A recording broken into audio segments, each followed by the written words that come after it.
तो थोड़े से ब्राह्मण बाबा के सामने बैठे थे।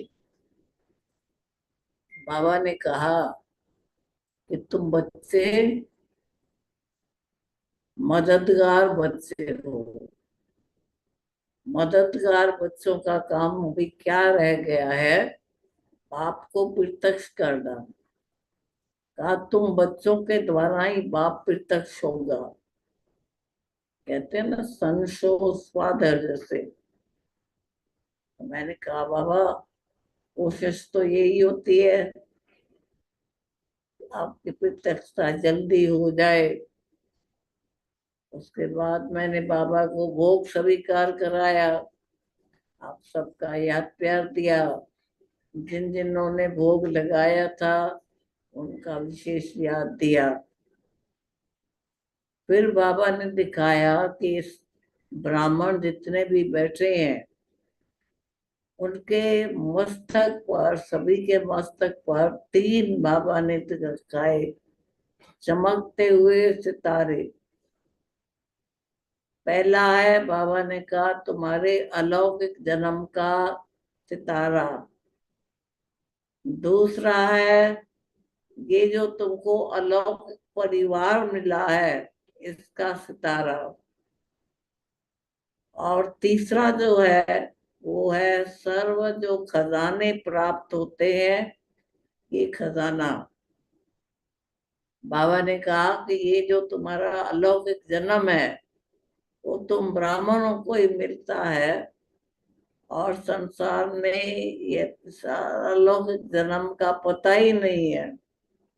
और जितना अलौकिक परिवार तुम ब्राह्मणों को है, बाबा ने कहा कभी सुना कितना अलौकिक परिवार? तो तुम कितने भाग्यशाली हो।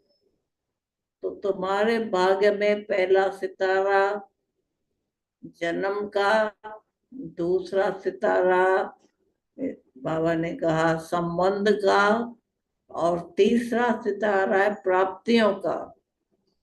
जितनी प्राप्तियां तुम ब्राह्मणों को होती है तो संसार में किसी को नहीं है।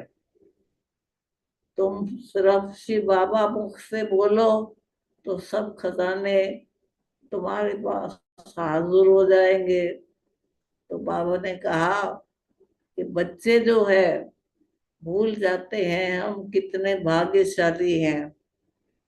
और उस भाग्यशाली भाग्य को तुम बच्चे नहीं जानते हो, लेकिन बाबा ने तुम्हारे भाग्य को देख के बाबा भी खुश होता है। बाबा ने आज सभी ब्राह्मणों के मस्तक पर ये तीन सितारे दिखाए। बिंदी कहो, सितारा कहो, जो भी कहो। बाबा भी देख करके खुश हो रहे थे कि मेरे घर जो ब्राह्मण बच्चे हैं इन्हीं के सिर पर ये सितारा है। फिर बाबा ने कहा कि क्या इतना नशा रहता है? अपने जीवन में तुमको ये अपने जन्म का नशा होना चाहिए, खुशी होनी चाहिए। परिवार मिला है इसकी खुशी होनी चाहिए। तीसरा, जो तुमको इतनी प्राप्तियां होती है बाबा से, तो बाबा ने कहा कि तुमको वो नशा है। तो कईयों ने कहा कि धीरे धीरे बाबा नशा चढ़ता भी है, फिर कभी कभी उतर उतर भी जाता है। तो उसके बाद फिर बाबा ने सुनाया कि जब ये याद करोगे तीनों बातें, अपनी तीनों चीजें, तब तो तुमको नशा भी रहेगा, खुशी भी रहेगी।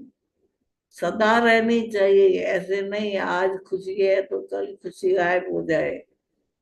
फिर बाबा ने लास्ट में सुनाया कि किसी का भी जो कर्म भोग आता है वो उसका हिसाब किताब होता है। तो कई बच्चे बाबा को कहते हैं, बाबा क्यों मेरा इतना कर्म भोग निकला है? तो बाबा ने कर्म किए हैं तो भोगना पड़ेगा।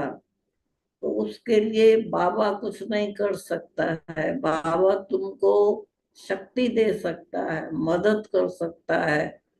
इसलिए बाबा ने कहा कि कोई भी शरीर कर्म भोग आता है तो उसको खुशी खुशी से चुप्तू करो। चुप्तू हो जाएगा तो खत्म हो जाएगा, तो कर्म भोग रहेगा नहीं।